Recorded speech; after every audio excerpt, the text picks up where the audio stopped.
ordinary till you see the core side of it. And what you're looking for is the story behind the news. We bring it to you from Lagos, the commercial capital of Nigeria. Giving you all sides and political stories round the clock. Every detail from the start line to the final whistle. CoreTV News, expanding your view.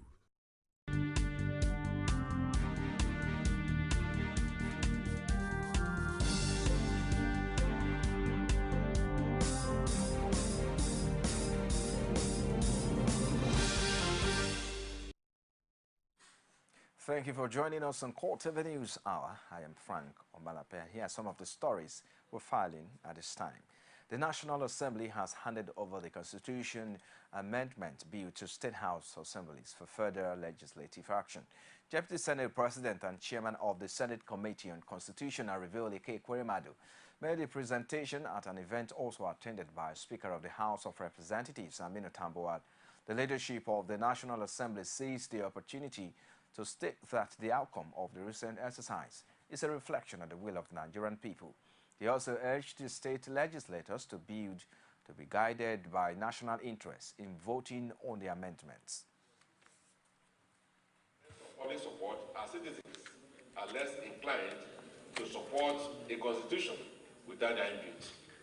By involving citizens in the constitutional review process, the legislature has indeed made a huge stride in rekindling the sense of optimism and inclusivity. It is our conviction that this people-centered amendment will make Nigerians feel vested in their government.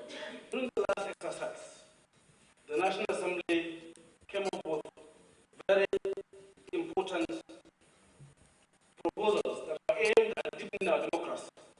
And one of those proposals was the independence, financial autonomy of the state legislature. Unfortunately, that was truncated by the state legislature itself. It has been reintroduced, and several other innovative provisions have been reintroduced in the current amendment. We believe and hope that you will use your good offices and try as much as possible to resist certain influences and do the right thing by passing into law these important provisions in the Constitution that will not only guarantee the legislature's freedom and independence, but will ensure that you do your work soon thereafter without much let or hindrance. However, assure Nigerians that we shall play our role to produce a constitution that will reflect the needs and yearnings of the people, devoid of fears and influences. Reference has been made to the issue of financial autonomy for states. Let me plead that we forget the past. This issue for us today remains a yes, yes, yes answer.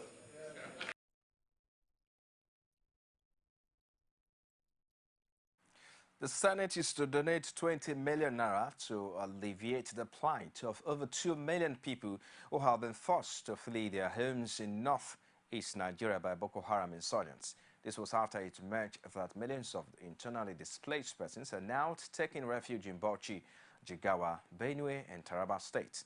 Deputy Senate Leader Abdul Ningi raised the motion that elicited the response from his colleagues.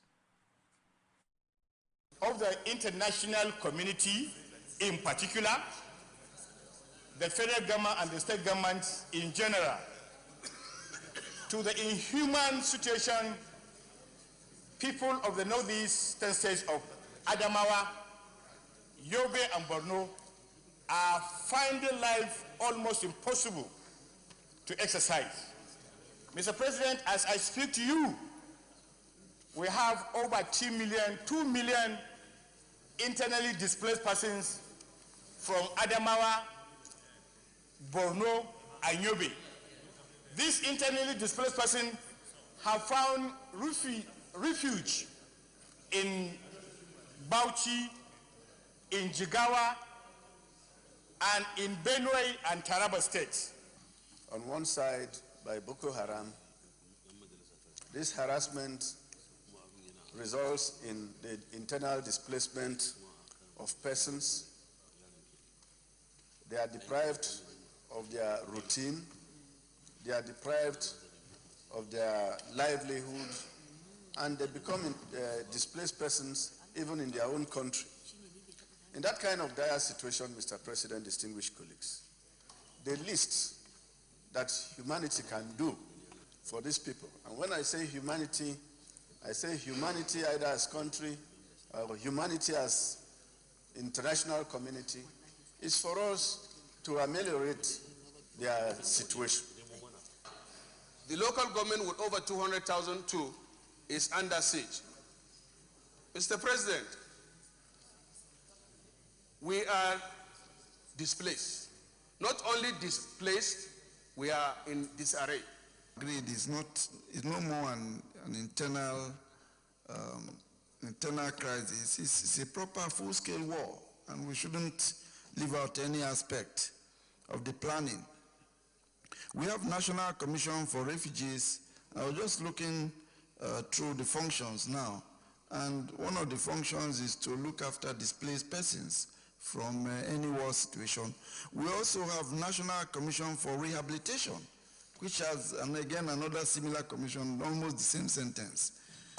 That these two commissions are not working sufficiently or well enough for us to get to where we are now is what baffles me. I simply have no explanation, and I can't understand what the problem is.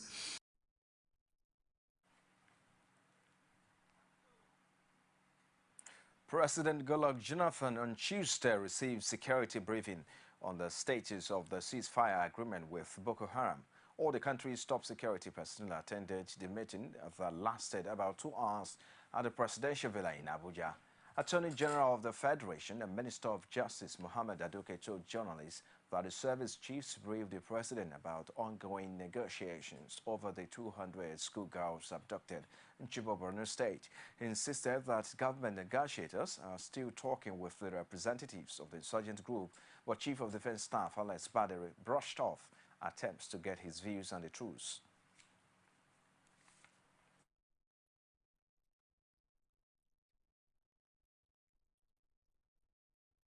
I'm looking for umbrella. The other day you said umbrellas.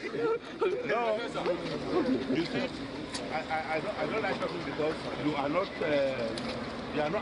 not addressing issues. You are addressing personalities. That's why it's very difficult for me to talk.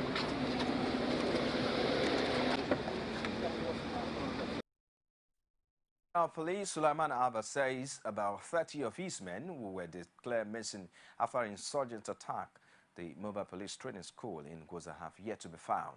He noted that some of the police personnel have since been reunited with their families while expressing confidence that others are still alive. Abba spoke on the sidelines of the security meeting in Abuja.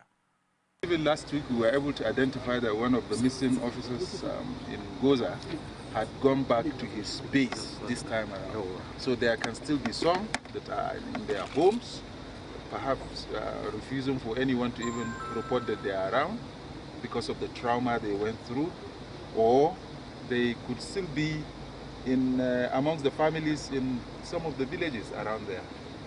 It still remains our hope that they are alive and they will come out alive. How many people are we talking about now? How many policemen are we talking about? We still talk about 30, yes. Still talk about 30 still missing, sir?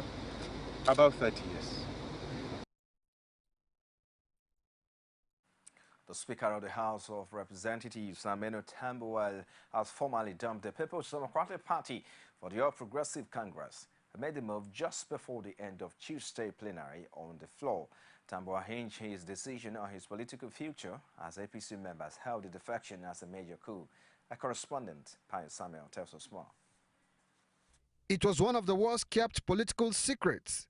This is because Speaker Tambuwal had long stayed clear of PDP activities and was known to be closer to members of the opposition party. So when he finally decided to dump the ruling party, only a few lawmakers were in the chamber, but this did not deter him from making his intention known. That pursuant to extant provisions of the Constitution of the Federal Republic of Nigeria, and having regards to the development in my home state, Sokoto State, I wish to hereby formally notify all of you of my membership of the All Progressive Congress. And having snapped up a major political figure, it was jubilation time for members of the APC caucus in the House of Representatives. They then followed it up with a press briefing addressed by the minority leader, who insists that Tambuwal will retain his seat in spite of leaving PDP. We welcome and applaud the Speaker's decision. Ever since this crisis started in PDP, which led to the formation of the new PDP and the defection of the 5 PDP governors and 37 PDP members of the House of Representatives to the APC, and the formal merger of the new PDP with the APC, we had all along known and hoped that this day would come. We are proud to acknowledge that the Speaker remains not only a member of the House of Representatives, but also its Speaker. Some APC members also spoke to CoreTV News on their expectations now that they have the Speaker in their midst. This defection does not change the position of the speakership of the House, not in its entirety. I know the PDP as a party has the chance of asking that he should leave the seat, he should vacate the seat, because the seat is a PDP seat, fine. But if he vacates as a speaker, then the House, it's not the PDP that's going to pick the speaker for us. It's the members of the House that will pick the speaker. And there's no rule, not in the Constitution, not in our rule book, that says the speaker has to come from the majority, you know, the party with the majority of members. First of all, we are all playing politics. Politics is local. The entire members in his state are APC. And if his people says that if you want to come back or you want to aspire to be anything, you have to join the party that his people want. And I think he has just exercised his own constitutional right by obeying the aspirations of his people in his constituency. There are a lot of members that believe in the cause that Honorable Tambuwal stands for. There are a lot of members in PDP. So it's not as if we will just wake up when we resume and try to remove our speaker. I don't believe in that, and I'm sure a lot of members stands from PDP believe in what I'm just telling you. The House has now adjourned till December 3, 2014 to ostensibly allow members engage in committee sessions, even though there are raised eyebrows over the timing. Pius Samuel, CoreTV News, Abuja. Meanwhile, the People's Democratic Party expects Speaker Aminu Tambuwal to resign now that he has joined the APC. This decision was taken after the PDP leadership met with the leaders of the party's caucus in the House of Representatives. PDP spokesman Olisa Metu said in a statement after the meeting that the Speaker can no longer retain his seat since his party is in the minority. This, according to the ruling party, is because he was elected to the position of Speaker of the House of Representatives as a result of his membership of the PDP. Now, Kano State Governor Rabiu Kwankwaso has formally joined the race for the presidential ticket of the All Progressive Congress. He declares his intention public at a rally attended by tens of thousands of people in Abuja. Speaking at the event, Governor Kwankwaso said his first priority, if elected president, is to introduce a robust strategy to curb insecurity in the land. From the north to the south, party members and leaders have gathered here to show support for a man they described as the right candidate to occupy the presidential villa. The crowd was in a good mood and chanted slogans freely.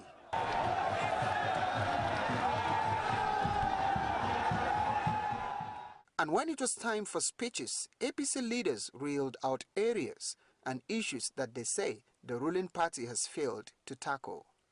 They insist that the PDP-led administration lacks worthwhile plans for Nigeria's progress.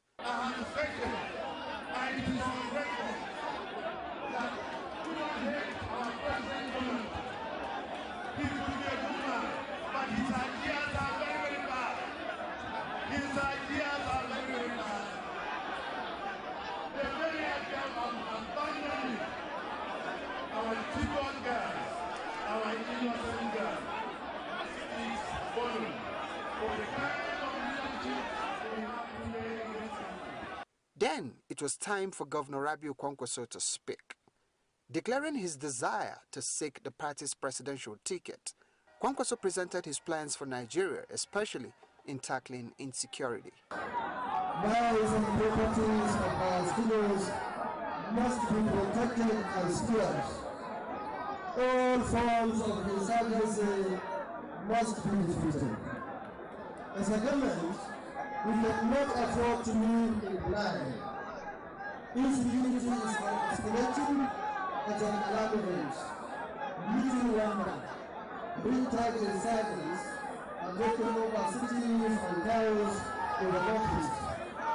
My experiences, every Nigeria is most political, and a special advisor on wartime Darfur and Somalia has shown me that squaring a nation and fighting and of course defeating armed insurgents is only achievable if the forces are professionally organized. He also promised to revamp the economy within the first 3 years in office, if voted into power. This is our vision for Nigeria. Our plan for Nigeria is to gradually achieve a budget capital for the current ratio at least 70 to 30% within our first 3 years in office. We will cut the cost of running government and eliminate all forms of subsidies like we have done in Kano. It is possible. It is achievable. The Kano State Governor is the third member of the opposition to declare his intention to seek APC presidential ticket. And with only a few weeks to the party's primaries, political analysts expect many more declarations in the coming days. And although the specter of consensus arrangement still hangs in the air, it doesn't appear as if this is likely to stop interested APC members from showing interest in flying the party's flag on February 14 next year. You're watching CoreTV News on the Hour. We'll take a short break. We'll be back right after this timeout. Stay with us. Glad to have you join us on another edition of The Political Arena, the most detailed and incisive political show. If you are a sitting governor and the opposition is able to stomach structure against you, that means you are wicked to the people.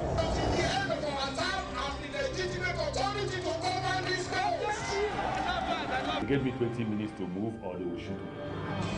He has no chance for survival. If he likes himself, this is the best time to get out before he perishes.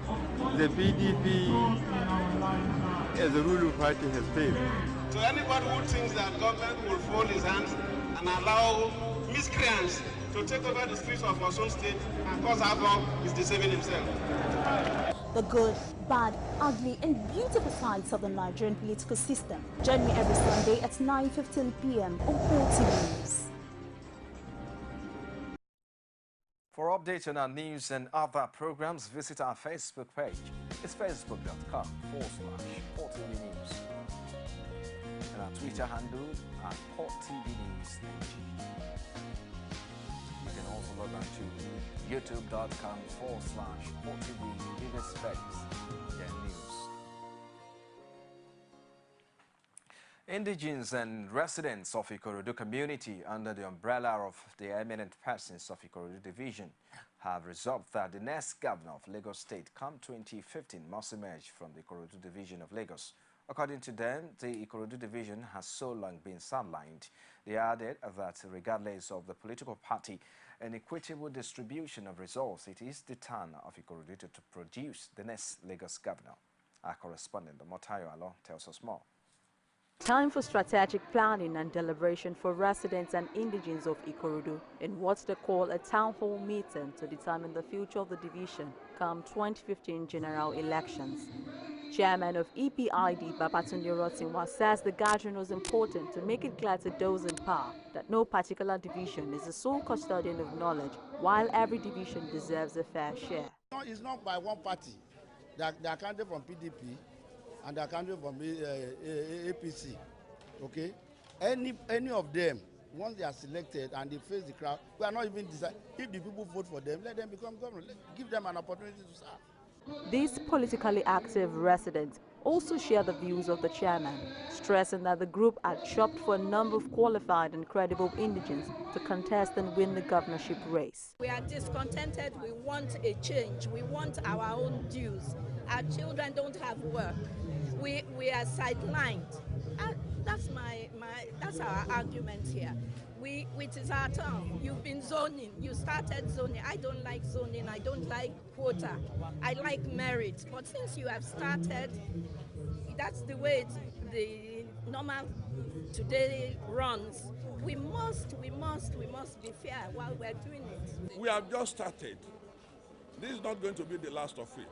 What we did today is a town hall meeting and press conference. A town hall meeting and a press conference. We are still going to have a mega rally. I can assure you we are going to have a mega rally. People from all Ikorodu, from all walks of life. We are mobilizing Ikorodu people from America, from Britain, and they are coming back home to come and support us in this project. For these traditional rulers, the marginalization of Ikorodu should come to a halt, since democracy is solely about equal rights and justice.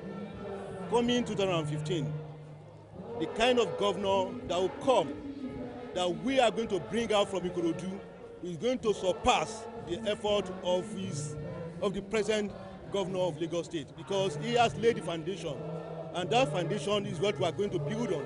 That foundation is what the governor that will come from Ikorodu will build on. That is the foundation we that are the traditional ruler in Ikorodu division will be advising our governor to do in the state. Non-indigenous will even enjoy it too. So far you reside in Lagos State, you will still enjoy it. Ikorodu will not discriminate. The indigents pray to have their way in the scheme of things ahead of the 2015 general elections, particularly the governorship of Lagos. Omotayo Alo, CoreTV News, Lagos. You're still watching CoreTV News Hour. We'll take another break. We'll be back shortly. Join us again.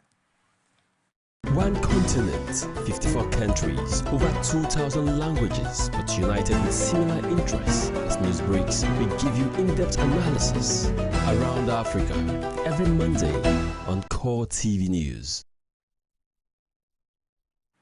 Glad to have you back now. Outside Nigeria, Iraqi Kurdish forces are traveling to Turkey from where they plan to cross into Syria to battle Islamic State ISIS militants besieging the town of Kobani. Officials say a plane carrying 150 Peshmerga had left Ibrahim. The heavy weapons will be transported by land. Turkey agreed to the deployment last week after refusing to allow Turkish Kurds to cross the border to fight. Earlier, the Turkish Prime Minister rejected claims that he was not doing enough to end the jihadist assault. In reply, Turkey Prime Minister Ahmet Davutoglu says his country will have coalition forces, but he made clear that Turkey would only take part once the US-led coalition against ISIS had an integrated strategy that included action against the forces of Syrian President Bashar al-Assad. He also noted that Western states were not prepared to send troops. Iraqi Kurdish officials said the Peshmerga will be flown to Silopi in southeastern Turkey, from where they would travel by land to Kobani. The Kurdish parliament authorized sending 150 fighters to help defend the freedom Kurdish Syrian town last week. Well, and that's a wrap on CoreTV News this time. Many thanks for watching. Join us again at top of the hour for more news stories. Bye for now.